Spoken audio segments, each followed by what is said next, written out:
ঔরসজাত সম্পর্কের কাউরে জাকাত দেওয়া যায় না। বাবা মা, আপনার নানা নানি, দাদা দাদি, যত উপরে যাক, এদেরকে আপনি জাকাত দিতে পারবেন না। আপনার নিচের যারা, আপনার ছেলে মেয়ে, আপনার নাতি নাতনি, এদের ছেলে মেয়ে ছেলে মেয়ে ছেলে মেয়ে যত যাবে, যত নিচে যাক, জাকাত দিতে পারবেন না। স্বামী তার স্ত্রীকে জাকাত দিতে পারবে না, কারণ স্ত্রীর ভরণ পোষণ দেয়া স্বামীর জন্য কি ফরজ বা ওয়াজিব। তা আপনার তো তার ভরণ পোষণ দিতে হবে, আপনি জাকাত দেবেন কিভাবে? স্ত্রী দিতে পারবে হাজবেন্ডকে। জাকাতেবল অ্যাসেট কি, জাকাতযোগ্য সম্পদ কি, সেটা আমরা শুনি। এক নম্বর হচ্ছে সোনা রূপা, gold and silver in its any form, যে কোনো ফর্মে, জুয়েলারি হোক, অর্নামেন্টস হোক। তো এরকম জুয়েলারি বলেন, তৈজসপত্র বলেন, যা যা আছে আপনার সব হিসাব করতে হবে। In its any form, gold and silver, এটা জাকাতেবল অ্যাসেট। বোনেরা অনেক সময় প্রশ্ন করে যে যেই গহনা আমি পরি এটারও কি জাকাত দিতে হবে? একতলাপূর্ণ মাসালা, বিশুদ্ধ মত হচ্ছে দিতে হবে। 10টা পয়েন্টে জাকাত নিয়ে আজকে কথা বলবো ইনশাআল্লাহ বিইজনিল্লাহ।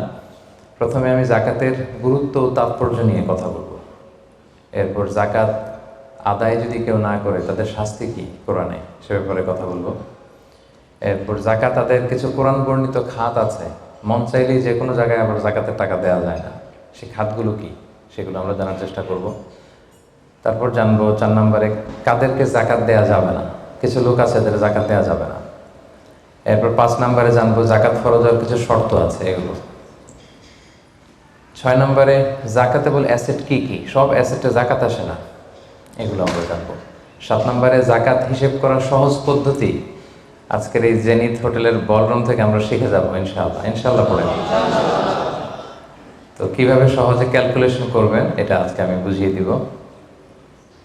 তারপরে আমাদের অনেকের কৃষি সম্পদ থাকে, কৃষি সম্পদের জাকাতটা ক্যালকুলেট কীভাবে করতে হয়। আমাদের অনেকের পশু সম্পদ থাকে, এটার জাকাতের ক্যালকুলেশন কীভাবে করতে হয়। এবার সবশেষে 10 নম্বরে বলবো যে কি দিয়ে জাকাত দিলে বা কিভাবে জাকাত দিলে জাকাতটা প্রোডাক্টিভ হবে, ইফেক্টিভ হবে। আমাদের দেশে দেখবেন যে জাকাতের শাড়ি দেয়, খুব পাতলা শাড়ি, নিম্নমানের শাড়ি, যিনি পায় তারাও ইউজ করতে পারে না, কয়েকদিন ইউজ করার পরেই এটা ব্যবহার অযোগ্য হয়ে পড়ে, রং চলে যায়, ছিঁড়ে যায়। তাহলে তো এটা ইফেক্টিভ হলো না, কি বলেন, প্রোডাক্টিভ হলো না। কিভাবে কি দিয়ে জাকাত দিলে জাকাতটা প্রোডাক্টিভ হয় সেটাও আমরা বলবো। তো আল্লাহর মেহেরবানি যে আপনারা খুবই সুশৃঙ্খল, এটা দেখে আমার ভালো লাগছে। বিভিন্ন প্রোগ্রামে একটু বিশৃঙ্খলা হয়, যেটা আমি খুবই অপছন্দ করি। বিশৃঙ্খলা হলে আমি আলোচনা করতে পারি না। এরকম সুশৃঙ্খল পরিবেশ হলে কিছুদিনই কথা শেয়ার করা যায়। তো তাহলে আসুন আমরা মূল আলোচনায় চলে যাই। প্রথমে আমরা বলবো জাকাতের গুরুত্ব এবং তাৎপর্য। সম্মানিত দিনী ভাই এবং বোনেরা, আমরা সবাই জানি যে জাকাত হচ্ছে one of the 5 pillars of Islam. ইসলামের 5টা ভিত্তির একটা, 3 নম্বর ভিত্তি। প্রথমে ঈমান, তারপরে সালাত, তারপরেই জাকাত। একটা খুঁটি, একটা তাঁবুর 5টা খুঁটি থাকে। এর মধ্যে এই তাঁবুর 5টা খুঁটিকে যদি ইসলামের 5টা পিলারের সাথে তুলনা করি, তাহলে মাঝখানের খুঁটিটার নাম জাকাত। মাঝখানের খুঁটি না থাকলে যেমনি তাঁবু উঁচু হয়ে দাঁড়াতে পারে না, তেমনি জাকাত ভিত্তিক অর্থ ব্যবস্থা না হলেও মুসলিম উম্মাহ মাথা উঁচু করে দাঁড়াতে পারে না। যেমন এখন আমাদের জাকাত ভিত্তিক অর্থ ব্যবস্থা নাই, ফলে গোটা বিশ্বে আমরা কিন্তু ওইরকম নেতৃত্ব স্থানীয় বা উন্নতির একেবারে শীর্ষস্থানে ওই পর্যায়ে কিন্তু আমরা যেতে পারি নাই, কারণ জাকাতের যে ডাইনামিজম এটাকে আমরা কাজে লাগাইনি। তো যারা দান করে তাদেরকে আল্লাহ তাআলা খুব পছন্দ করে। দানশীল ব্যক্তি তিনি কিয়ামতের দিন নিজের আমলনামা দেখে বিশ্বাসই করতে পারবে না এটা তার আমলনামা, কারণ আল্লাহ তাআলা ওই দানের সওয়াবটাকে ফুলিয়ে ফাঁপিয়ে পেলে পুষে পাহাড়ের সমান করে তারপরে আমলনামায় ঢুকিয়ে দিবে। সুবহানাল্লাহ। এবং দানকারী ব্যক্তির যত বালা মুসিবত আছে দানের কারণে আল্লাহ এটা দূর করে দেয়। আরশের নিচে আল্লাহ তাআলা তাকে স্পেশাল ছায়া দিবে কিয়ামতের দিন, যেদিন কোনো ছায়ার ব্যবস্থাপনা থাকবে না। তো এই দানের ব্যাপারটা সব ধর্মে আছে। হিন্দু ধর্মেও কিন্তু দানের ব্যাপারে উৎসাহিত করে, বৌদ্ধ ধর্মে দেখবেন আছে চ্যারিটি, ডোনেশন, ফান্ড রাইজিং, এগুলো আছে। ইহুদি ধর্মে, খ্রিস্ট ধর্মেও আছে। তবে ইসলাম এক্ষেত্রে অনন্য। ইসলাম শুধু দানকে উৎসাহিতই করেনি অন্য ধর্মের মতো, ইসলাম এটাকে ফরজ বানাই দিয়েছে। সুবহানাল্লাহ পড়বেন না? নির্দিষ্ট পরিমাণ সম্পদ যদি নির্দিষ্ট সময় পরিমাণ কারো কাছে থাকে, তাহলে তার উপর দান করা ইসলামে কি করে দিয়েছে?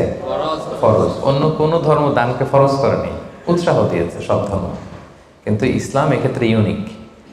অন্য ধর্ম দানের ব্যাপারে ইন্সপায়ার করে, ইসলাম এটার অব্লিগেটরি বানাই দিয়েছে, দিতেই হবে। এবং ইসলাম বলে আপনি দান করে জাকাত দিয়ে মোটেও যাকে দিলেন তার প্রতি করুণা করেননি, এটা তাদের প্রতি কিন্তু দয়া না। আমি আজকে যাকে জাকাত দিলাম আমি মোটেও দয়া করিনি, করুণাও করিনি, অনুকম্পাও না, বরং এটা তার হক। এটা কি? অফি আমওয়ালিহিম হাক্কুন লিসাইলি ওয়াল মাহরুম, ধনীদের সম্পদে গরিবদের হক। আল্লাহ বলেছেন অধিকার। বলা যায় যে ওরা আমাকে দয়া দেখিয়েছে, যে গরিব ভাইটা আমার জাকাত নিয়ে গেল ও আমাকে দয়া করেছে, কারণ আমার জন্য জাকাত দেওয়া ফরজ। আমার জন্য জাকাত দেওয়া কি? আমি আদায় করতে না পারলে জাহান্নামে যাব। কিন্তু যে জাকাত নেয়ার হকদার ওর জন্য কি জাকাত নেয়া ফরজ? কথা বুঝে নাই বোধহয়। গরিব মানুষ, ওর জন্য কি জাকাত নেওয়া ফরজ? ও যদি বলে আমি গরিব আছি, ভালো আছে, আমি নিব না জাকাত, কিছু করা যাবে? তো বরং ও আমার থেকে জাকাতটা নিয়ে আমাকে জাহান্নামের আগুন থেকে বাঁচালো, আমার ফরজ আদায়ের ক্ষেত্রে সহযোগিতা করে গেল। তো দয়াকে আমি করলাম না ও করলো? বলেন, দয়াকে আমি করলাম না সে করলো? সে করলো। এই জন্য আল্লাহ তাআলা বললেন নফি আমওয়ালিহিম হাক্কুন লিসাইলি ওয়াল মাহরুম, ধনীদের সম্পদে গরিবদের অধিকার আছে। এটা অধিকার, এটা কোনো রকম দয়া বা অনুকম্পা নয়। কারণ ইসলাম চায় একটা সুন্দর মানবিক সমাজ ব্যবস্থা গড়ে তুলতে। শহরের এক পাশে গাছতলা, আরেক পাশে পাঁচতলা। শহরের এক পাশে 5 স্টার 7 স্টার হোটেল, বৃত্ত, বৈভব, আনন্দ, উল্লাস, এন্টারটেইনমেন্টে মানুষ ফুর্তিতে মজে থাকবে। আর শহরের আরেক পাশে বস্তি, না খেয়ে মানুষ চিকিৎসার অভাবে ধুকে ধুকে মরবে। ইসলাম এটা চায় না। ইসলাম চায় সম্পদের তারল্য সবার হাতে পৌঁছে যাক। কাইলা ইয়াকুনা দুলাতান বাইনাল আগনিয়াই মিনকুম, আল্লাহ বলেন সম্পদ যেন শুধু তোমাদের ধনীদের হাতে কুক্ষিগত না হয়, এজন্য আমি এই জাকাতের ব্যবস্থাপনা করেছি। ফলে সবার কাছে এই জাকাতের অর্থ কিন্তু পৌঁছে যাবে। তাহলে সম্মানিত ভাই এবং বোনেরা, আমরা বুঝলাম এই জাকাত কিন্তু যাদের উপর ফরজ হয়েছে এটা আপনাকে আদায় করতেই হবে, এখানে কোনো ছাড় নেই। এবং এটা গরিবদের অধিকার, এটা সোশ্যাল সিকিউরিটি নেট, যাতে সকলের কাছে অর্থের তারল্য পৌঁছে যায়। এজন্য আল্লাহ তাআলা জাকাতকে ফরজ করেছেন। তাহলে জাকাতের গুরুত্ব তাৎপর্য তো বুঝলেন না? এবার শোনেন, জাকাত ফরজ হওয়ার পরে যদি আমরা জাকাত আদায় না করি তাহলে কি ভয়ঙ্কর শাস্তি হবে। এই আয়াতটা দিয়েই আমি আমার আলোচনা শুরু করেছি, যে ওয়াল্লাযীনা ইয়াকনিজুনা যাহাবা ওয়াল ফিদ্দাতা ওয়া লা ইউনফিকুনাহা ফি সাবিলিল্লাহ ফাবাশশিরহুম বিআযাবিন আলীম। হে নবী, যারা গোল্ড, সিলভার, স্বর্ণ, রূপা জমা করে রাখে, আল্লাহর রাস্তায় দান করে না, তাকে আপনি কঠিন আযাবের সুসংবাদ দিন। আচ্ছা বলেন তো, আযাবের কি সুসংবাদ হয় না দুঃসংবাদ হয়? তারপরও আল্লাহ বললেন কঠিন আযাবের সুসংবাদ দিন। তার মানে বোঝা গেল আযাবটা যে খুব ভয়ঙ্কর হবে, আযাবের তীব্রতা বোঝানোর জন্য আল্লাহ এই এক্সপ্রেশন ব্যবহার করেছেন। ছেলে কথা শোনে না, তখন মা বলে দুষ্টামি করতেছো, বাবা আসলে এমন মাইট দিবে মজা টের পাবা। আচ্ছা বলো তো, মাইট দিলে কি মজা লাগে? তো মা তো বলতেছে মজা টের পাবি। তোর বাবা এসে এমন মাইট দিবে মজা টের পাবি। মজা লাগে মাইট দিলে? তো মজার কথা বললেন কেন মা? মাইটটা খুব কড়া হবে, মানে চরম পিট্টি দিবে তোমার বাবা, তোমারে আসুক তোমার বাবা। তো এই শাস্তির তীব্রতা বোঝানোর জন্য বললেন যে মজা। তো আল্লাহ বলতেছেন ওদেরকে কঠিন শাস্তির সুসংবাদ দেন, দুঃসংবাদ বলে নেই।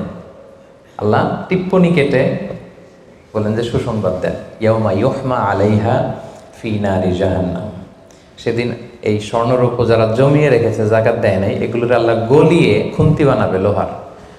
ফাতুকুয়া বিহা জিবাহুহুম ওয়া জুনুবুহুম ওয়া যুহুরুহুম, 3 জায়গায় ছেঁকা দেওয়া হবে।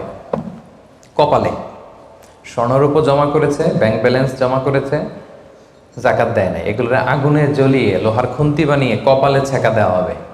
এটা কি দুনিয়ার আগুনের ছেঁকা? কথা বলেন। আল্লাহ জাহান্নামের আগুনকে বলেছেন নারুল্লাহিল মুকাদা আল্লাতী তাত্তালিউ আলাল আফইদা। দুনিয়ার আগুন আঙ্গুলে লাগলে আঙ্গুল জ্বলে, পায়ে লাগলে পা জ্বলে। জাহান্নামের আগুন দেহের যেখানেই লাগুক আগে কলিজে চলে যাবে। সেই আগুনে সেই স্বর্ণ রূপাগুলোকে গলিয়ে খুন্তি বানিয়ে কপালে, পাজরে, পিঠে ছেক দেওয়া হবে। আল্লাহ তাআলা আমাদেরকে হেফাজত করুক। সাইয়ুতাওয়াকুনা মা বাখিলু বিহি ইয়াউমাল কিয়ামা, যেগুলোর জাকাত তারা দিতে চায় না, স্বর্ণরৌপ্য, এগুলোরে বেড়ি বানিয়ে কিয়ামতের মাঠেই গলায় পরিয়ে দেওয়া হবে। অন্যান্য সব পাপের শাস্তি জাহান্নামে গেলে আগে বিচার, তারপরই না শাস্তি, কি বলেন? এক্সেপ্ট জাকাত। জাকাত যারা দেয় নাই এদের শাস্তি কিয়ামতের ময়দান থেকেই শুরু। অন্যান্য সব শাস্তি জাহান্নামে ঢুকলে, আর জাকাতের শাস্তি সাইয়ুতাওয়াকুনা মা বাখিলু বিহি ইয়াউমাল কিয়ামা, কিয়ামতের মাঠেই গলায় বেড়ি পরানো হবে। বুঝে শুনে সবাই উত্তর দিবেন। আচ্ছা, যেই লোকটাকে কিয়ামতের ময়দানে লক্ষ কোটি মানুষের সামনে লোহার বেড়ি পরিয়ে টানা হলো জাকাত না দেওয়ার কারণে, ও যদি নামাজি হয়ে থাকে, ওর নামাজ কি কাজে লাগলো ওই দিন? বলেন। উনি যদি রোজা রেখে থাকে, ওই দিন ওনার রোজাটা কি কাজে লাগলো?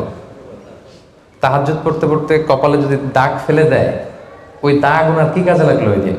কোটি মানুষের সামনে গলায় বেরিয়ে পড়ে যদি আমাকে হেঁচকা টান দেয় জাকাত না দেওয়ার কারণে, তো আমার নামাজ কি কাজে লাগলো বলেন তো? কথা বোঝেন নাই বোধহয়। নামাজ কি কোনো কাজে লাগলো? সো জাকাতের শাস্তি বড্ড ভয়ঙ্কর যারা জাকাত দেয়নি।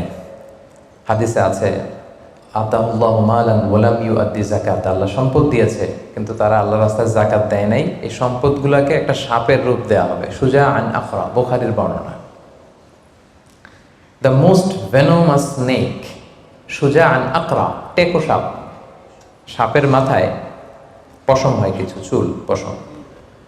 তো জাহান্নামের সেই সাপ এত বিষাক্ত, ভেনোমাস হবে, বিষের চোটে ওই সাপের মাথায় কোনো পশমও থাকবে না। ওই সাপ তাকে পেঁচিয়ে দেওয়া হবে। পেঁচাতে পেঁচাতে এই চোয়ালে এসে সাপটা শুধু ছোবল মারবে, আর কি বলবে জানেন?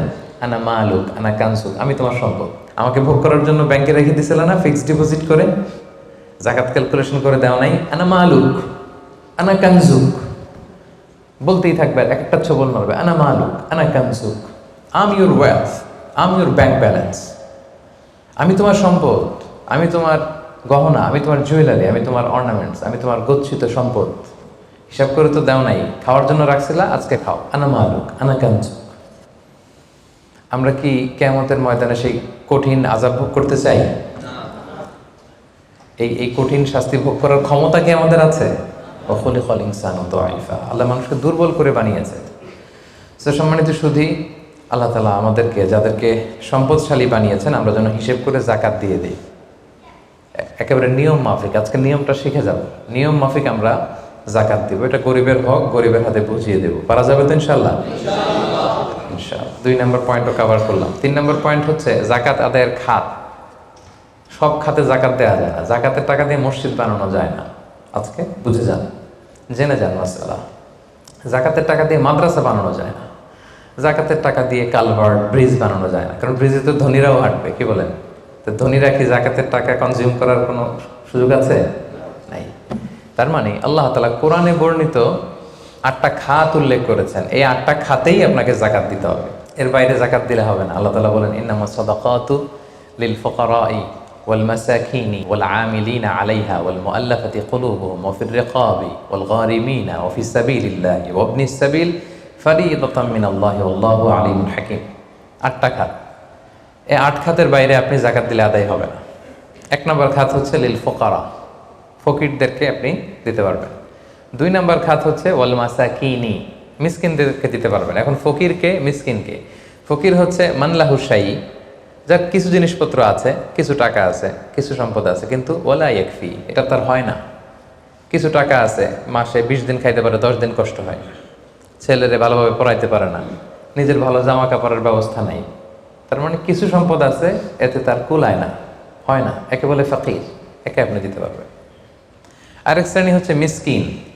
মিসকিন হচ্ছে মান লাইসা লাহু শাই, যার কিছুই নাই, একেবারে কিছুই নাই। রাস্তাঘাটে অনেক দেখবেন যে ভব ঘুরে, লুঙ্গি একটা পরে আছে, গায়ে কোনো জামা নেই, ওর কিছুই নাই, এ হচ্ছে মিসকিন। তো এদেরকে আপনি দিতে পারবেন। 1 নম্বরে ফকির, 2 নম্বরে মিসকিন। এই দুইটাই হচ্ছে বেসিকলি প্রাইমারি সোর্স। এরপর আল্লাহ তাআলা বলেছেন ওয়াল আমিলিনা আলাইহা, জাকাত ফাউন্ডেশনে যারা জব করে, জাকাত ম্যানেজমেন্টে যারা কাজ করে, এদের স্টাফদেরকে জাকাতের টাকা দিয়ে স্যালারি দেওয়া যাবে, যদিও এরা ধনী হোক। এরা তো আর জাকাত নিচ্ছে না, এরা স্যালারি নিচ্ছে, এটা দেওয়া যাবে। 3টা গেল। ওয়াল মুআল্লাফাতি কুলুবুহুম, বিধর্মী, অন্য ধর্মের, বুদ্ধিস্ট, হিন্দু, আপনি চাইলেন যে এরা জাকাতের টাকা দিয়ে একটু হেল্প করলে হয়তো ইসলামের প্রতি আকৃষ্ট হবে, এরকম শর্তে আপনি এরকম মুআল্লাফাতি কুলুবুহুম অন্য ধর্মের লোকদেরও জাকাত দিতে পারবেন। সাধারণত অন্য ধর্মের লোকদের দেওয়া যায় না, কিন্তু যদি ভাবেন যে দিলে ইসলামের যে জাকাত ব্যবস্থা, ইসলামের সৌন্দর্য, আমরা একটা হেল্পিং হ্যান্ড দেখলে সে আকৃষ্ট হবে, তাইলে দিতে পারবেন। অফির রেকব, 4 নম্বরে হচ্ছে দাস মুক্তি। সম্মানিত ভাই বোন বোনেরা, দাস আজাদ করার ক্ষেত্রে আপনি জাকাতের টাকা দিতে পারবেন। তো এখন তো আর দাস নাই, এখন কি করতে পারবেন? এখন ওই যে প্রিজনারদেরকে, কারাবন্দি আছে না অনেকে, উল্টাপাল্টা মামলা দিয়ে হামলা করে জেলে ঢুকে রাখছে, তো এর এখন আইনজীবী চালানো লাগে, এর এদিকে টাকা লাগে, ওদিকে টাকা লাগে, বা তার মুক্তির জন্য টাকা লাগতেছে, বা কাউকে কিডন্যাপ করা হয়েছে, গুম করা হয়েছে, এই সমস্ত ইস্যুতে তাদের প্রাণ রক্ষার জন্য, কারামুক্তির জন্য আপনি জাকাতের টাকা দিয়ে হেল্প করতে পারবেন।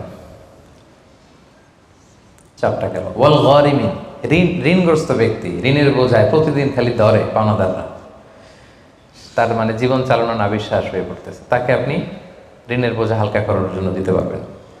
অফিস সাবিলিল্লাহ, 6 নম্বর হচ্ছে আল্লাহর রাস্তায় যারা আছে। এগুলোর প্রত্যেকটা আমি 1 ঘন্টা করে আলোচনা করতে পারবো। প্রত্যেকটা পয়েন্ট যদি ইন ডিটেল ফিকহি ইস্যুসগুলো নিয়ে কথা বলি, লম্বা চড়া আলোচনা হবে। আমি জাস্ট আপনাদের মাথায় একটু করে জাস্ট শোনাচ্ছি, তাহলে ওভারঅল একটা ধারণা আপনি পেয়ে যাবেন। অফিস সাবিলিল্লাহ, আল্লাহর রাস্তায় যারা আছে, এর দ্বারা উদ্দেশ্য হচ্ছে যারা আল্লাহর রাস্তায় জেহাদ করছে। ফিলিস্তিনে আমার ভাইরা জেহাদ করছে, কাশ্মীরে জেহাদ করছে, সশস্ত্র সংগ্রামে তাদের যে যুদ্ধাস্ত্র যা যা প্রয়োজন, এই ক্ষেত্রে আপনি দিতে পারবেন। আধুনিক সময় অনেক স্কলাররা বলে যে এই যে এতিমখানাতে অনেক ছেলে আছে, অনাথ এতিম, তারপর টাকা পয়সা নাই, তারাও তো তাদের লাইফটা ইসলামের জ্ঞান আহরণের জন্যই ডেডিকেট করেছে, তারাও ফি সাবিলিল্লাহ, ওখানেও দিতে পারবেন।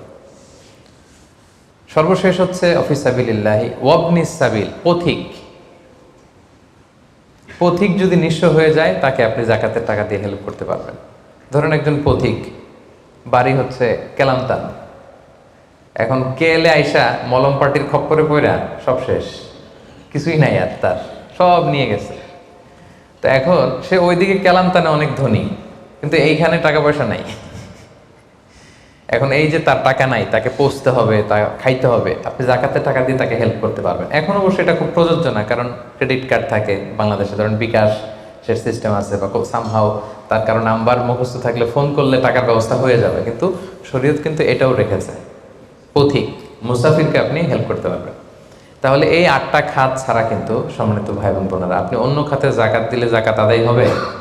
মন মতো দিলে হবে না। কিন্তু 4 নম্বরে আমরা জানবো কাদেরকে জাকাত দেওয়া যাবে না। এতক্ষণ তো জানলাম কোথায় কোথায় দেওয়া যাবে, এবার শুনবো কাদের দেওয়া যাবে না। 1 নম্বর, হাশিমি খানদানের কাউকে দেওয়া যাবে না। বানু হাশিম মানে রাসূলুল্লাহ সাল্লাল্লাহু আলাইহি ওয়াসাল্লামের বংশধর। আমাদের একটা বংশ আছে না, কেউ মুন্সি বংশ, কেউ চৌধুরী বংশ, কেউ ওই বংশ। রাসূল সাল্লাল্লাহু আলাইহি ওয়াসাল্লামের বংশের নাম কি? হ্যাঁ, কুরাইশের হাশিমি খানদানের বংশ। আর বানু হাশিম, ওনারা কুরাইশ হচ্ছে অনেক বড় একটা গ্রুপ, এটার মধ্যে বানু জাহারা আছে, বানু হাশিম আছে। তো এখানে রাসূল সাল্লাল্লাহু আলাইহি ওয়াসাল্লাম হচ্ছেন বনু হাশিম। বনু হাশিমের লিনিয়েজে যারা আসবে, আপনি যদি জানতে পারেন তিনি বনু হাশিম, আপনি জাকাত দিতে পারবেন না, ওনারা জাকাত খেতে পারবে না। তাদের মধ্যে এখন যদি কেউ গরিব থাকে, আপনি অন্য ফান্ড থেকে দিবেন, এমনি চ্যারিটি করবেন, কিন্তু জাকাতের টাকা আমাদেরকে দেওয়া যাবে না, যেহেতু নবীর বংশের সম্মানিত। জাকাতের খেজুর একবার মদিনায় স্তূপ করে রাখা। রাসূল সাল্লাল্লাহু আলাইহি ওয়াসাল্লামের ছোট নাতি হুসাইন রাদিয়াল্লাহু তাআলা আনহু, তখন তো ছোট পায়ে হাঁটতে হাঁটতে যে ওই জাকাতের একটা খেজুর নিয়ে খাওয়া শুরু করছে। বাচ্চা থাকতে তো সবাই আমরা এরকমই করতাম, খাবার পেলেই কি বিস্কিট দেখলে, চকলেট দেখলে, এটা কার, আমার না কার, এটা দেখার বিষয় না, আগে মুখে দাও। তো হুসাইন রাদিয়াল্লাহু তাআলা আনহু জাকাতের খেজুর তো উনি বোঝে নাই, উনি হাঁটতে হাঁটতে যে জাকাতের খেজুর খাওয়া শুরু করছে। রাসূল সাল্লাল্লাহু আলাইহি ওয়াসাল্লাম দূর থেকে দেখে উনি দৌড়ে গেলেন, যে বললেন কিহ কিহ, হাদিসে আছে শব্দটা, আরবিতে বলে কিহ কিহ, মানে আমরা বাংলায় কি বলি ওয়াক থু, থু মেরে ফেলে দাও, থুতু ফেলো যেটা বলি। রাসূল সাল্লাল্লাহু আলাইহি ওয়াসাল্লাম বললেন লা তা'লাম আন্না লা নাকুলু সাদাকা, নানা ভাই তুমি কি জানো না যে আমরা সাদাকার মাল খেতে পারি না? নাতিকে শিক্ষা দিচ্ছে, এডুকেট করছে যে হুসাইন তুমি কি জানো না যে আমরা সাদাকার মাল খেতে পারি না, আমরা তো বানু হাশিম। তখন রাসূল সাল্লাল্লাহু আলাইহি ওয়াসাল্লাম জোর করে ওই খেজুরটা বের করে দিলেন মুখ থেকে।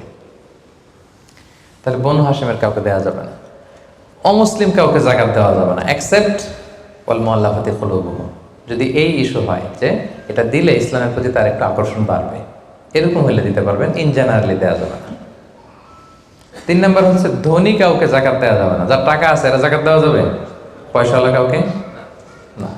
তবে এখানে এক্সেপশন হচ্ছে ওই যে ওয়ালা আমিলিনা আলাইহা, জাকাত সেন্টারে যদি জব করে স্যালারি দেওয়া যাবে। পথিক হয়ে যদি নিঃস্ব হয়ে যায়, আসলে ধনী তো রাস্তায় টাকা পয়সা হারাই ফেলছে, তাকে দেওয়া যাবে। আল্লাহ রাস্তায় জেহাদ করতেছে, ধনী, কিন্তু জেহাদের সামগ্রীর মধ্যে যদি জাকাতের সম্পদের কিছু থাকে ওটা উনি ইউজ করতে পারবে। 4 নাম্বার, ঔরসজাত সম্পর্কের কাউরে জাকাত দেওয়া যায় না। হ্যাঁ, আপনার বাবা, আপনার মা, আপনার নানা নানি, দাদা দাদি, যত উপরে যাক এদেরকে আপনি জাকাত দিতে পারবেন না। আপনার নিচের যারা, আপনার ছেলে মেয়ে, আপনার নাতি নাতনি, এদের ছেলে মেয়ে ছেলে মেয়ে ছেলে মেয়ে যত যাবে, যত নিচে যাক জাকাত দিতে পারবেন না। গেল। 5 নাম্বার হচ্ছে স্বামী তার স্ত্রীকে জাকাত দিতে পারবে না।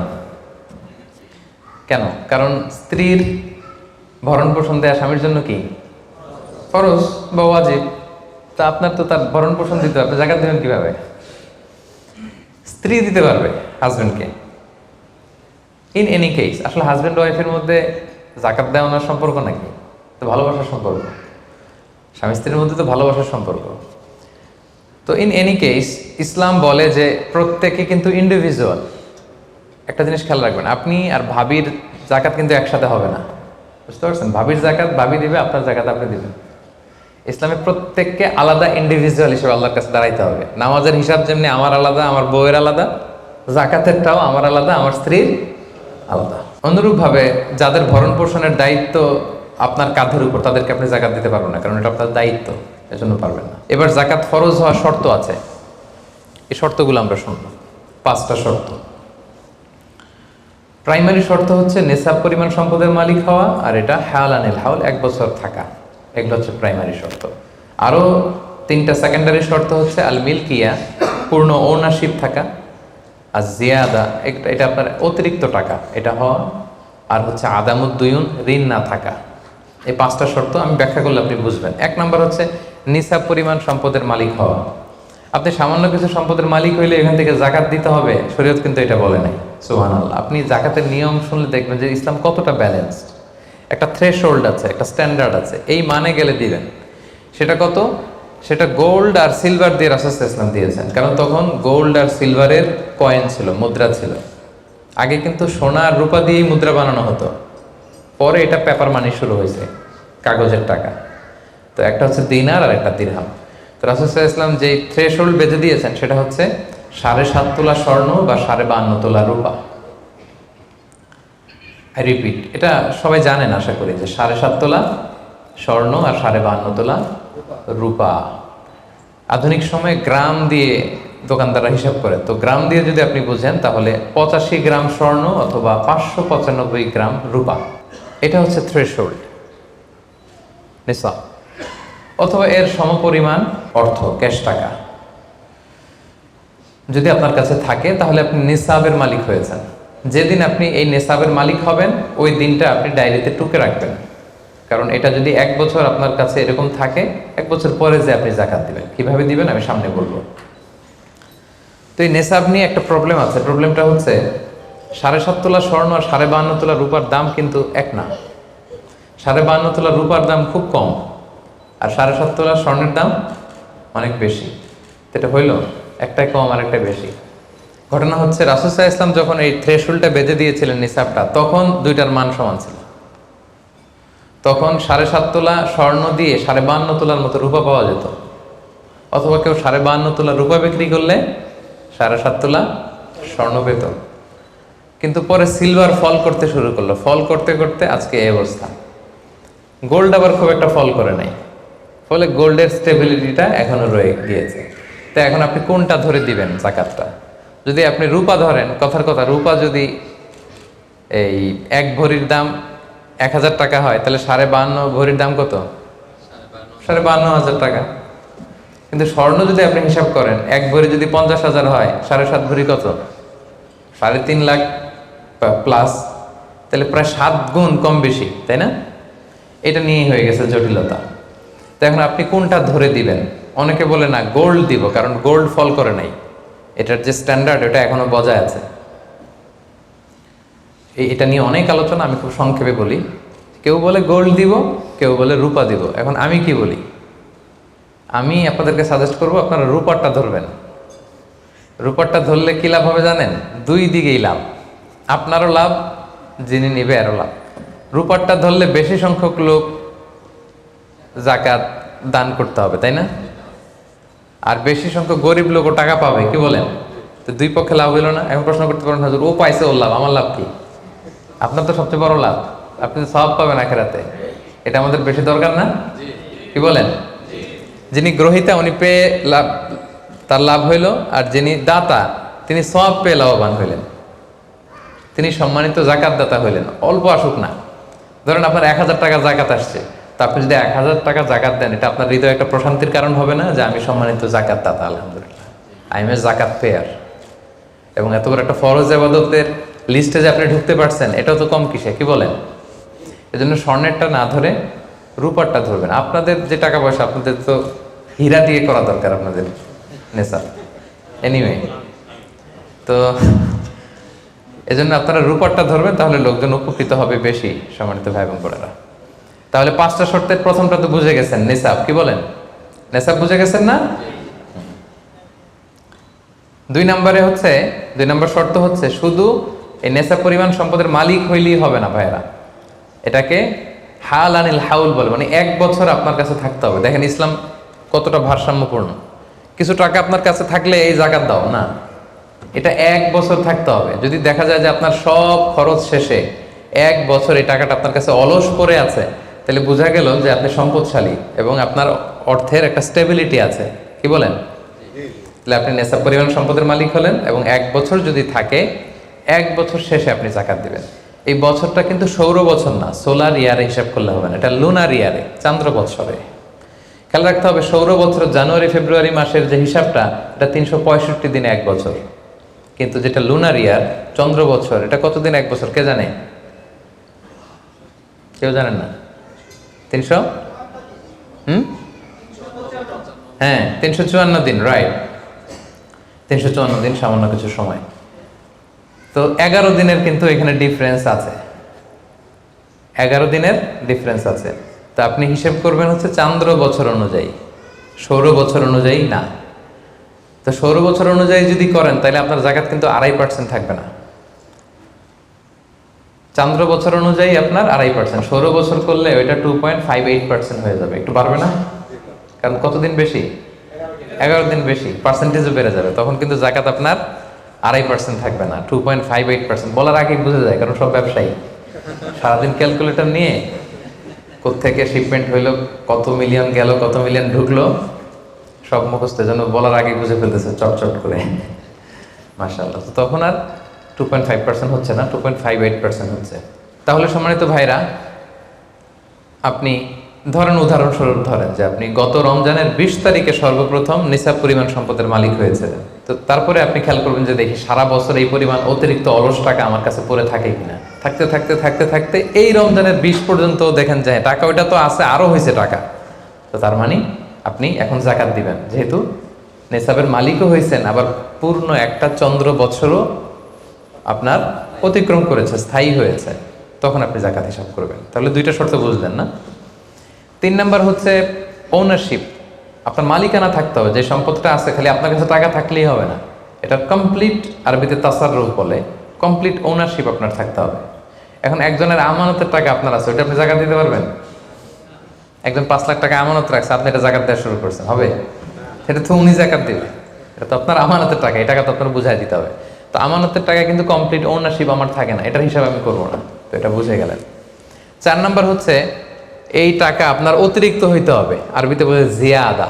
দেখেন ইসলাম কত সুন্দর। ইসলাম বলে আপনার নিজের পার্সোনাল এক্সপেন্সিস, আপনার লিভিং কস্ট, আপনার সব ধরনের অ্যাকোমোডেশন, আপনার ট্রান্সপোর্টেশন এক্সপেন্সিস, আপনার মেডিকেল এক্সপেন্সিস, আপনার বাচ্চার স্কুলিং, আপনার ইয়ারলি ট্রিপ যদি থাকে, এন্টারটেনমেন্ট, ধরেন বছরে আপনি একবার ফ্যামিলি আউটিং করেন, এই খরচটা, যত খরচ আপনার হতে পারে, এই সব খরচ শেষেও কিছু টাকা আপনার থেকে যায়, ইসলাম বলে ওইটার উপরে জাকাত দিবে। সুবহানাল্লাহ।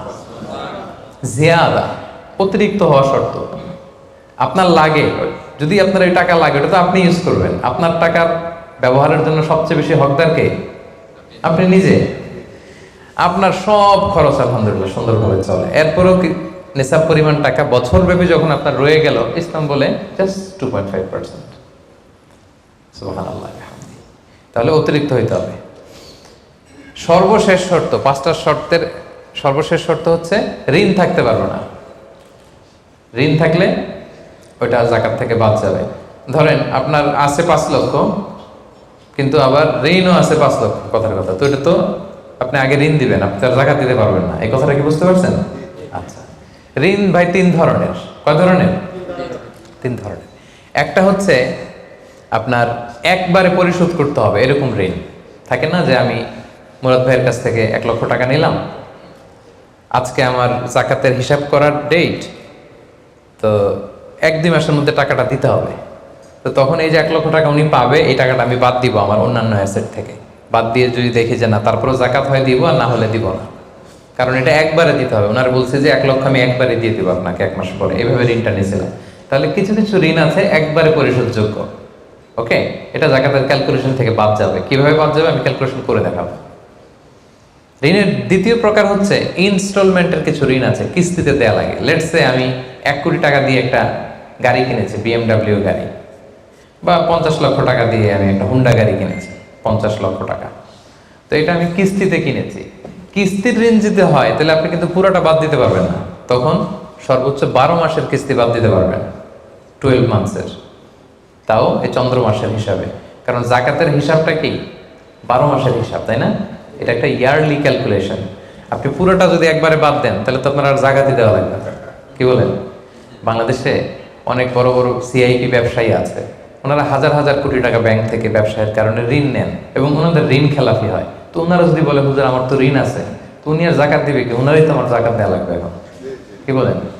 এরকম বড় বড় সিআইপিরা যদি ঋণের দোহাই দেয়, উনি আর জাকাত দিবে কি? উনি তো ঋণী, তখন উনারাই কিছু জাকাত আমাদের দেওয়া লাগবে। কারণ আমরা জাকাতের 8টা খাতের মধ্যে একটা পড়েছি, বল গরিমিনা। কি বলেন? ঋণগ্রস্ত ব্যক্তিকে জাকাতের টাকা দিয়ে হেল্প করা যায়, তো উনি আর দিবে কি? উনারে দিই আমরা। ওই ঋণ বাদ দেওয়া যাবে না। ইনস্টলমেন্টের ঋণ হইলে 12 মাসের, আর ওইরকম ঋণ খেলাপি 1000 কোটি টাকা, এগুলো বাদ দেওয়া যাবে না। 3 নাম্বার ঋণ হচ্ছে লাক্সারি পণ্য কিনতে যে ঋণ হয়, এই ঋণ জাকাত থেকে বাদ দেওয়া যাবে না। বিলাসিতামূলক কিছু যদি আপনি কিনেন, আপনি একটা লাম্বরগিনি কিনলেন 10 কোটি টাকা দিয়ে, এটা আপনি জাকাত থেকে বাদ দিতে পারবেন? পারবেন না। তাহলে লাক্সারি আইটেমের যে ঋণ, এটা বাদ দেওয়া যায় না। তাহলে ঋণের ব্যাপারটা পুরোপুরি বুঝে গেছেন না?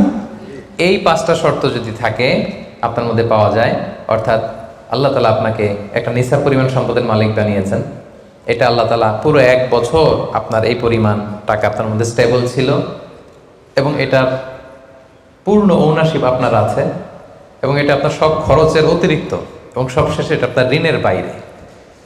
ওই সম্পদ থেকে আল্লাহ তাআলা আপনাকে জাকাত দিতে বলেছেন। তাহলে জাকাতের শর্ত সবার ক্লিয়ার?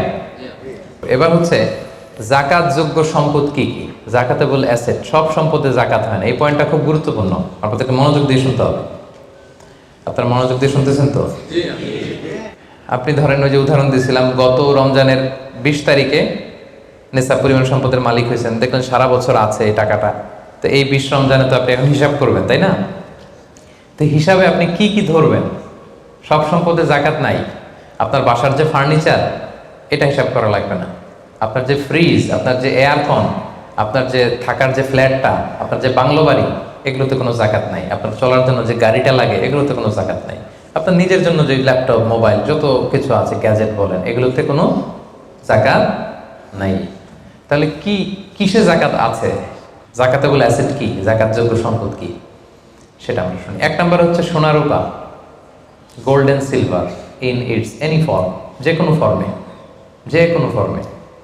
এটা জুয়েলারি হোক, অর্নামেন্টস হোক, এটা বার হোক, বিস্কিট হোক। অনেকে গোল্ডের বার কিনে না, দেখবেন 999 ফাইনেস্ট গোল্ড, একেবারে খাপটাত নাই, 24 ক্যারেটের গোল্ড, 999 লেখা থাকবে এটার উপরে চকচকে, আপনার গোল্ডের বার, গোল্ডের বিস্কিট। অনেকে শখ করে গোল্ডের প্লেট, টেট, তৈজসপত্র এগুলো কিনে। হ্যাঁ, স্বর্ণের ঘড়ি অনেকে কিনে। পুরুষের জন্য কিন্তু স্বর্ণের ঘড়ি, আংটি কোনোটাই পরা বৈধ না। কিন্তু যদি কেউ কিনে, স্বর্ণের কলম আছে, শখ করে কিনে অনেকে, টাকা রাখার জায়গা পায় না, তো ভাবে যে একটা কলম কিনে ফেলি স্বর্ণের, তারপর স্বর্ণের ঘড়ি, স্বর্ণের এই সেই, তো এরকম জুয়েলারি বলেন, তৈজসপত্র বলেন, যা যা আছে আপনার সব হিসাব করতে হবে in its any form. Gold and silver এটা জাকাতেবল অ্যাসেট। বোনেরা অনেক সময় প্রশ্ন করে যে যেই গহনা আমি পরি এটারও কি জাকাত দিতে হবে? ইখতিলাফপূর্ণ মাসালা, বিশুদ্ধ মত হচ্ছে দিতে হবে। 3 মাযহাব বলছে দেয়া লাগবে না, ইমাম আবু হানিফা বলছে দেয়া লাগবে, এবং আবু হানিফা রাহিমাহুল্লাহর কথাটাই ভ্যালিড, বেশি যুক্ত।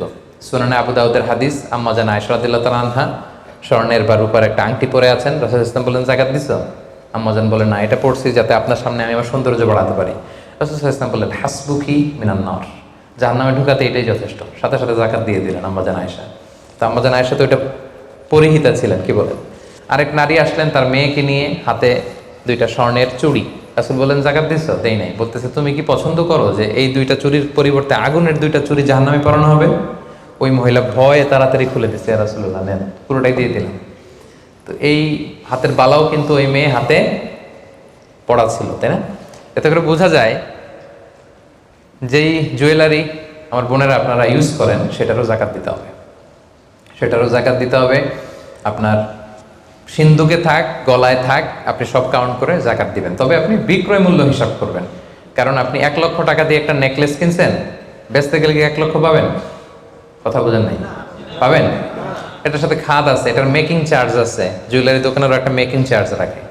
তো আপনি যখন আপনার নেকলেসটা বিক্রি করতে যাবেন, ওরা 20% কাট করে দিবে।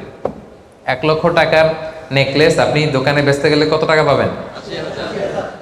80,000টা হিসাব করবেন, বিক্রয় মূল্য ধরতে হবে। তো তাহলে সম্মানিত ভাই এবং বোনেরা, জাকাতেবল asset 1 number gold and silver. 2 number হচ্ছে ক্যাশ। ধরেন আজকে আমি আমার জাকাত হিসাব করতে বসছি, তো আমি দেখতেছি যে আমার স্বর্ণ টর্ণ কি আছে না আছে, আমি হিসাব করতেছি। স্বর্ণের পালা গেল, এবার আমি হিসাব করব আমার ক্যাশ কোথায় আছে, পকেটে কত, ওয়ালেটে কত, ড্রয়ারে কত, ব্যাংকে কত, কারেন্ট অ্যাকাউন্টে কত, ফিক্সড অ্যাকাউন্টে কত, সেভিংস অ্যাকাউন্টে কত, যত জায়গায় আপনার যত ক্যাশ ফর্মে টাকা আছে এটা আপনি হিসেব করবেন। এগুলো জাকাতেবল অ্যাসেট। আরও কিছু সম্পদ আছে, এগুলো ক্যাশ না, তবে ইজিলি লিকুইডেট করা যায়, চাইলে টাকা বের করে আনা যায়, যেমন প্রাইস বন্ড অনেক কিনে রাখে না, আমাদের ডাক বিভাগের সঞ্চয়পত্র আছে না, এগুলো ফিক্সড ডিপোজিট, অনেকে ইন্স্যুরেন্স করে, লাইফ ইন্স্যুরেন্স। এগুলো চাইলে আপনি টাকা বানাতে পারেন। তো এটা অনেকে বলে হুজুর এটা তো ম্যাচিউরড হয় না, কীভাবে করব? এটা ব্যাংকে আপনি নক দিলে ওরা স্টেটমেন্ট দিবে যে আজকে এই ডিপোজিটটা ভাঙালে কত পাবেন, একটা স্থিতি দেখাবে, এটা আজকের স্টেটমেন্ট। ওই স্টেটমেন্ট আপনি বের করে নিয়ে আসবেন যে আজকে 20 রমজানে যদি আমি এটা ভাঙ্গাই তো আমি পাবো এত, তাহলে এটার মালিক আপনি, এটা আপনি যোগ দিবেন। তাহলে বুঝতে পারছেন এটা? এগুলো জাকাতেবল অ্যাসেট। আচ্ছা গেল। এরপরে ব্যবসার সম্পদ, উরুদ উত্তেজারা, যত ব্যবসার সম্পদ আছে এটা কিন্তু আপনি জাকাতে হিসাব করবেন। উদাহরণ দিই, একজন বিস্কিট ফ্যাক্টরির মালিক, উনি বিস্কিট বিক্রি করে। তো আজকে আমি যে জাকাতের হিসাব করতে বসছি, আমি আমার কোম্পানিতে ফোন দিয়ে আজকে কত carton biscuit ready to sell, কত কার্টুন, ধরেন 50,000 পিস, তো এটার দাম কত, বিক্রয় মূল্য আমি যোগ দেব। তারপরে বিস্কিট বানাতে যে র মেটেরিয়াল, হ্যাঁ, গম লাগে, সুগার লাগে, ইত্যাদি ইত্যাদি যা লাগে, এগুলোর যে প্রাইস, এটা আমি এটাও আমি যোগ দেব। ওখানে ধরবো না কি, ওখানে ধরবো না হচ্ছে যেটা ফিক্সড অ্যাসেট। ব্যবসার ক্ষেত্রে ফিক্সড অ্যাসেট ধরতে হয় না, যেমন ধরেন আপনার ফার্নিচার বা কারো বিস্কিট ফ্যাক্টরি, তার ফ্যাক্টরির যে জায়গাটা এটা আসবে না। মেশিনারি, যে মেশিনে করে বিস্কিট বানায় ওইটা আসবে না। তারপরে ধরেন এটা লরি ট্রাকে করে বিভিন্ন জায়গায় আমি পাঠাই আমার প্রোডাক্টগুলো, এই যে ট্রাকের দাম টাম এগুলো কিন্তু ধরা হবে না, এগুলো ফিক্সড অ্যাসেট মেশিনারি ধরতে হয় না। শুধু প্রোডাক্ট রেডি টু সেল অথবা র মেটেরিয়াল এগুলো ধরবো। শেয়ার বাজার আছে, অনেকে শেয়ার কিনে, এটাও আপনি ধরবেন, ওদিন আপনি হিসেব করবেন। শেয়ার 2 ধরনের, একটা আছে আপনার প্রাইমারি, একটা নেট ভ্যালুয়েশন করা হয়, পরে এটা একটু দাম বাড়লে অনেকে দেখবেন যে সারাদিন দেখতে থাকে দাম বাড়লো না কমলো, সেকেন্ডারি মার্কেটে এটা সেল করে দেয়, আছে না? তো এটা আজকের দিনে আমার এই শেয়ারটা সেল করলে কত প্রাইস পাবো, ওই প্রাইসটা আমি যোগ দিয়ে দিব। ওকে, আচ্ছা গেল। আরেকটা আছে কোম্পানির শেয়ার কিনে অনেকে, ধরেন বিশাল বড় বাংলাদেশে বড় কোম্পানি বেক্সিমকো কোম্পানি, তারপর ওই কোম্পানি, এটার আপনি শেয়ার কিনবেন, লং টার্ম ইনভেস্টমেন্ট শেয়ার থাকে, ওইটা কিভাবে ধরবেন? ওইখানে কোম্পানির অ্যাকাউন্টসে আপনি নক দিলে জাকাতেবল অ্যাসেট কত আছে এটা ওরা বলে দিবে। বড় কোম্পানিগুলোতে ম্যাক্সিমাম 40% জাকাতেবল অ্যাসেট থাকে। এই যে লিস্টগুলো আপনাকে শোনালাম, এগুলো হচ্ছে জাকাতযোগ্য সম্পদ। আপনার এগুলোর উপর জাকাত আসে। আজকে 20 রমজান, আমার 1 বছর হয়েছে, এগুলো সবগুলো আমি যোগ দিব। তাহলে জাকাতযোগ্য সম্পদ কি মোটামুটি একটা ধারণা পেয়েছি না? পেলাম। এবার সহজে জাকাত কিভাবে হিসাব করব। অর্ধেক তো হিসাব করেই ফেললাম, কি বলেন? এই যে লিস্ট করে করে স্বর্ণ, ক্যাশ, ডিপোজিট, সঞ্চয়পত্র, আমার শেয়ার বাজার, আমার ইনভেস্টমেন্ট, আমার ডিপোজিট, আমার এটা করতে করতে করতে করতে বিশাল, ধরেন একটা উদাহরণস্বরূপ বলি যে ধরেন 20 লাখ দাঁড়ালো আমার, 20 লাখ টাকা, স্বর্ণের দাম সহ ইত্যাদি সহ সবসময়। এবার হিসাবটা কিভাবে করব? হিসাবটা খুব সহজ। আমার জাকাতে বলে আসলে আমি সব হিসাব দিয়ে পাইলাম কয় লাখ টাকা? 20 লাখ। এবার আমার যদি ঋণ থাকে, আমি ঋণটা এখান থেকে বাদ দেব। আমরা শুরুতে বলছিলাম এক ধরনের ঋণ আছে একবারে দিয়ে দিতে হবে, এরকম একবারে ঋণ দেওয়ার যদি আমার কিছু থাকে ওইটা আমি বাদ দেব। ধরেন আমার একবারে ঋণ দেওয়ার আছে 5 লাখ টাকা, যেটা আমাকে একবারই পরিশোধ করতে হবে অল্প কিছুদিনের মধ্যেই, তাহলে এটা আমি বাদ দিতে পারবো। তো 5 লাখ টাকা যদি 20 লাখ টাকা থেকে বাদ দিয়ে কত থাকে? 15 লাখ। এরপর আমি বলেছিলাম যে কিস্তিতে যে ঋণগুলো থাকে সেক্ষেত্রেও আমি বাদ দিতে পারবো ম্যাক্সিমাম 1 বছর, 12 মান্থস। ধরেন যে বড় একটা কিছু আমি কিনেছি, সেখানে 12 মাসের আমার যে ঋণ, সেই ঋণ আসতেছে ধরেন যে কিস্তিতে, ধরেন আরো 5 লাখ, তাহলে কত বাদ গেল? 5 5 10 লাখ, থাকলো কত? এই 10 লাখ হচ্ছে আপনার নাও জাকাতেবল অ্যাসেট। এই 10 লক্ষের উপর আপনি 2.5% জাকাত দিবেন। আর হিসাবটা যদি আপনি সূর্য বছর অনুযায়ী করেন তাহলে 2.58% দিবেন। সহজ হয়ে গেছে না মোটামুটি? হ্যাঁ, মোটামুটি সহজ হয়েছে না? এরপর এক একজনের এক এক ধরনের বিজনেস, এক এক ধরনের কোশ্চেন থাকবে। এটা পার্সোনালি কোনো মুফতির কাছে বা যে কোনো স্কলারের কাছে আপনার পার্সোনাল আলাদা করে হিসাব করা লাগলে এটা করে নেবেন। কিন্তু ওভারঅল জাকাতের কিভাবে ক্যালকুলেট করতে হয় এবং প্রসেসটা কি, রাইট প্রসেস, এটার একটা ধারণা তো আপনারা পেয়েছেন নাকি? বুঝতে পারছেন না সবাই? আচ্ছা, এরপরে বলেছিলাম ফসলের জাকাত, মানে কৃষি সম্পদের জাকাত। কিছু চাষ করলেই জাকাত দিতে হয় না, এটার একটা নিসাব আছে। সেটা হচ্ছে কমপক্ষে 18 মণ। কমপক্ষে কয় মণ? 18 মণ। কমপক্ষে 18 মণ হইলে ফসলের জাকাত দিতে। আল্লাহ বলেন, ইয়া আইয়ুহাল্লাযীনা আমানু আনফিকু মিন তাইয়্যিবাতি মা কাসাবতুম ওয়া মিম্মা আখরাজনা লাকুম মিনাল আরদ। জমিন থেকে যেটা উৎপন্ন করে দেই এটাও আল্লাহর রাস্তায় দান করো। ওয়া আতু হাক্কাহু ইয়াওমা হাসাদি, যেদিন ফসল হারভেস্টিং করে ঘরে তুলবেন ওই দিনই জাকাত দিতে হবে। মজার ব্যাপার হচ্ছে ফসলের ক্ষেত্রে বা কৃষিজ পণ্যের ক্ষেত্রে কিন্তু 1 বছর অপেক্ষা করা লাগে না। এর আগে টাকা পয়সা, স্বর্ণালঙ্কার এগুলো 1 বছর আছে কিনা দেখতে হয়। কিন্তু যারা কৃষি কাজ করে ফসলের ক্ষেত্রে 1 বছর তো 1 বছর নাই, ফসল যেদিন কাটবেন ওই দিনই ফসলের জাকাত। তো ফসলের জাকাতের জন্য 1 বছর ওয়েট করা লাগে না। তো আপনি নিজে ধরেন ধান খাওয়ার জন্য আপনি ফসল করছেন 10 মণ, ওটার জাকাত দেওয়া লাগবে? বুঝে থাকলে উত্তর দেন। 10 মণ ধান আমি করেছি, কেন লাগবে না? 18 মণ হয় নাই। দেখেন শরীয়ত কত সুন্দর, কিছু আপনি করলেই জাকাত দিতে বলে নাই। এটা একটা স্ট্যান্ডার্ড আছে, লাইসা ফিমা দুনা খামসাতে আউসুকিন সাদাকা। 5 ওয়াসাকের নিচে জাকাত হয় না। 1 ওয়াসাকে কত এভাবে হিসাব করে বের করা হয়েছে 720 কেজি, 18 মণ। 18 মণের নিচে হইলে জাকাত দেওয়া লাগবে না। আর একটা ব্যাপার হচ্ছে যে কোনো ফসলে জাকাত হয় না যে ফসলগুলোকে গুদামজাত করা যায়। পচনশীল যদি হয় হবে না। যেমন আম রাখা যায়, কলা রাখা যায়, পেঁপে রাখা যায়, শাকসবজি রাখা যায়। রাখা যাবে হচ্ছে চাল, ডাল, গম, ভুট্টা, খেজুর, এগুলা গুদামজাত যদি করা যায়, ওগুলো যদি 18 মণ হয় তাহলে আপনি জাকাত দেবেন। তো জামের চাষ যারা করে তারা কি মোটেও দিবে না জাকাতের কোনো কিছু থাকবে না? হ্যাঁ থাকবে। তাদের হচ্ছে উরুদুত যারা ব্যবসার হিসাবে ওই যে হিসাব করবে যেদিন, ওই দিন দেখবে যে আজকে আমার বিক্রি করার মতো কয় খাঁচি আম আছে, 40 খাঁচি আছে, দাম কত, ওই অন্যান্যের সাথে যুক্ত করে নেবে। কিন্তু ফসলের দিতে হইলে কমপক্ষে 18 মণ, এবং এটা গুদামজাত করা যায় এমন পণ্য হইতে হবে। কিভাবে দিব বলেন? 18 মণের বেশি করছেন, ধরেন 100 মণ হয়েছে আপনার ধান, কিভাবে দিবেন? 2.5% দিবেন না। ফসলের জাকাতের হিসাব হচ্ছে ওশর আর নিসফে ওশর। আরবি বুঝতে যদি কষ্ট হয় সহজ করে বলি, 10% আর 5%। ফসলের জাকাত হচ্ছে ভাই 10% আর 5%। 10% আরবিতে বলে ওশর। কখন 10%? যখন এটা ইরিগেটেড ল্যান্ড হয়, আল্লাহর দেয়া বৃষ্টির পানিতে চাষ হয়ে যায়, আপনার আলাদা করে সেচ দেয়া লাগে না, আল্লাহর দেয়া বৃষ্টিতেই হয়ে যায়। এটা হচ্ছে কস্ট ফ্রি কাল্টিভেশন, আপনার খরচ টরচ নাই। আল্লাহ বৃষ্টি দিছে, ধান বুনে দিছেন, হয়ে গেছে। এটা 10% দেবেন, 100 মন হইলে 10 মন। আরেকটা হচ্ছে আপনার সেচ দেয়া লাগে, এটা হচ্ছে কস্ট বেসড ইরিগেট কাল্টিভেশন। আপনার সেচ দেয়া লাগে, কীটনাশক দেয়া লাগে, রাসায়নিক সার দেয়া লাগে, নিড়ানি দেয়া লাগে, এই করা লাগে সেই করা লাগে, আপনার খরচ বেশি। ওইখানে 10% না, ওখানে দেবেন কত পার্সেন্ট? 5%। 100 মন ধানে কয় মন দেখছেন? তার মানে the more you cost the less you pay, the less you cost the more you pay. সুবহানাল্লাহ। এখন যদি বলেন হুজুর আমার তো কিছু বৃষ্টির পানিতেও হয়, আবার আমিও কিছু পানি দিই, এখন কি করবেন বলেন দেখি, কে বলতে পারে? 7.5% দিবেন? এই তো ব্যবসায়ী হইলে কি সুবিধা। তখন আপনি মাঝামাঝি দিবেন, যেহেতু বৃষ্টির পানির ফ্যাসিলিটিও আপনি পেয়েছেন, আপনারও পানি শেষ লাগছে, দুইটা যেহেতু, তাহলে 5 আর 10 এর মাঝামাঝি কত?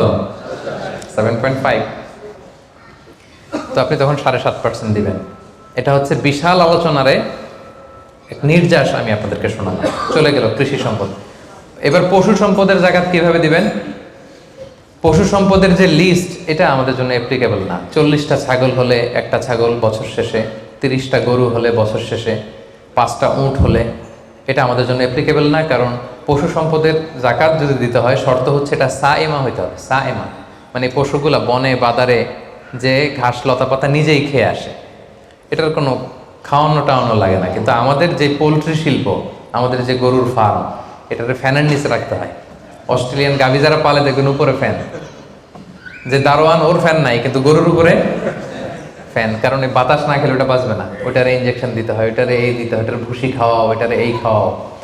তো এই পোলট্রি শিল্প, হ্যাচারি শিল্প, দুধের বিজনেস যারা করে, তাদের আসলে রাসূল সাল্লাল্লাহু আলাইহি ওয়াসাল্লাম যে পশু সম্পদের জাকাতের যে লিস্ট বলেছেন, ওইটার আওতাভুক্ত হবে না। তো তারা কি কোনো জাকাত দিবে না? দিবে। ওই যে উরুদুত্তি যারা ব্যবসায়ের পণ্য হিসেবে, আমি দুধ বিক্রি করি, সো আজকে যখন আমি হিসাব করব, আমি দেখবো যে আমার কত লিটার রেডি টু সেল, জানলাম যে 300 কেজি আজকে আমার দুধ আসলে বিক্রি হবে, এটার দাম কত, এটা আমি যোগ দিয়ে দিব। জাকাতে বলে অ্যাসেট যত আছে এগুলোর সাথে যোগ দিয়ে হিসাব করবো। বুঝতে পারছেন? সহজ হয়ে গেল না? 10টা পয়েন্টের 9টাই শেষ। সর্বশেষ পয়েন্ট আমাদের ছিল যে কিভাবে জাকাত দিলে বেশি প্রোডাক্টিভ হবে। আমরা শুরুতে বলেছি জাকাতের শাড়ি বলে ইসলামের শাড়ি নেই, জাকাতের লুঙ্গি বলে লুঙ্গি নেই, এগুলো দিলে জাকাত যথাযথভাবে আসলে আদায় হয় না। তো জাকাতটা আমরা প্রোডাক্টিভ ওয়েতে দিব। দুইভাবে দিলেই আদায় হয়। একটা হচ্ছে আপনার রেগুলার যে নেসেসিটি, এগুলো পূরণের জন্য জাকাত দিলেও হবে। যেমন খাওয়া নাই তো আপনি খাবার কিনে দিলেন, জামা নাই জামা কিনে দিলেন, চিকিৎসার অভাব, অসুস্থ আপনি ওষুধ কিনে দিলেন, আদায় হবে। কিন্তু একটা দারিদ্র বিমোচন হবে না? হবে। আজকে আপনি কিছু খাবার দিলেন, ও খেয়ে কালকে আবার ওদিকে জাকাতের লাইন, ওদিকে যে দাঁড়াবে, কি বলেন? এরপরের দিন শুনবে যে ওইখানে নাকি শাড়ি দিবে, ওইখানে যাবে। আপনি যদি পার্মানেন্ট সলিউশন করার ট্রাই করেন, এইটা হচ্ছে সবচাইতে ইফেক্টিভ, সবচাইতে প্রোডাক্টিভ। তো সেটার জন্য কোনো ফাউন্ডেশনের আন্ডারে, কোনো বোর্ডের আন্ডারে যদি করা যায়, বা আপনাদের মতো বিজনেস ম্যাগনেট যারা আছেন, আপনাদের যদি কোনো জাকাত ম্যানেজমেন্ট এরকম বোর্ড থাকে, আপনারা যদি করতে পারেন, আপনারা আপনাদের এলাকায় আপনারা চাইলে এভাবে দারিদ্র্য বিমোচন করতে পারবেন। তবে এটার জন্য শর্ত হচ্ছে মনিটরিং করা লাগে। ধরেন আপনি একজন মহিলা সেলাই করতে জানে, তাকে সেলাই মেশিন কিনে দিলেন। একজন গরু পালতে চায়, গরু কিনে দিলেন। অস্ট্রেলিয়ান গাই কিনে দিলেন 2টা, এটার দুধ বিক্রি করে ফ্যামিলিটা মোটামুটি চলতেছে। এদের এক ছেলে আছে, সে সিএনজি চালাতে জানে, তো একটা সিএনজি কিনে দিলেন। এলাকায় সিএনজি চালায়, অটোরিকশা চালায়, ভ্যান চালায়, তার ফ্যামিলিটা চলবে না মোটামুটি? সে আর অন্য জায়গায় যে জাকাতের টাকা চাইবে? চাইবেন। এটা প্রোডাক্টিভ। তবে এটার ক্ষেত্রে আপনি যে পরে দিতে যাবেন না কিছু, দেখবেন কার কিসে আগ্রহ। আপনি যে সিএনজি কিনে একজনকে দিলেন, কদিন পরে দেখবেন যে সিএনজি পেয়েছে, ও গাঁজা কিনে খাইতেছে। এরকম আছে? আপনি একটা কিনে দিচ্ছেন, ওইটাতে তার আগ্রহ নাই, ওটা দিবেন না। একজন এসে বললো যে আমি আমার ছেলে ভ্যান চালাই, 4 বছর আগের পুরান এক ভ্যান, ভ্যানটা নষ্ট হয়ে গেছে, একটা ভালো ভ্যান হইলে আমাদের ফ্যামিলিটা চলতো। দেখলেন যে সে ভ্যান চালায়, ভ্যান চালানোর যোগ্যতা আছে, এরা এটা দিলে কাজ হবে, এরা 2টা ভ্যান কিনে দেন। একজন সিএনজি চালায়, সিএনজি নষ্ট হয়ে গেছে, তারে কিনে দেন। গরু পালার অভ্যাস আছে, নিতে চায়, স্বাবলম্বী হতে চায়, তাকে দেন। একজন এসে বললো যে আমার ছেলেটারে আমি বিদেশ পাঠাইতে চাই, ও যদি বিদেশে যায় আমার ফ্যামিলিটা সচ্ছল হবে, 5 লক্ষ টাকা লাগবে ওরে পাঠাতে। আমরা গরিব মানুষ 2 লাখ জোগাড় করছি, আর 3 লাখের জন্য পাঠাইতে পারতেছি না। চমৎকার, যদি দেশের বাইরে পাঠানো যায়। আপনি ওখানে 3 লাখ টাকা দিয়ে ছেলেটারে বিদেশে পাঠাই দিলেন, ওর প্রবাসী হিসেবে ও যে টাকা পাঠাবে, ওর পাঠানো টাকায় ওর ফ্যামিলিটা সচ্ছল হয়ে গেল। ঠিক না? এইভাবে যাকে যেটা দিলে এটা আপনি বুঝবেন যার ক্ষেত্রে যেটা অ্যাপ্লিকেবল। তাকে যদি আপনি ওইভাবে জাকাতের টাকাটা দেন, ওটা বেশি প্রোডাক্টিভ হবে, ওটা বেশি ইফেক্টিভ হবে।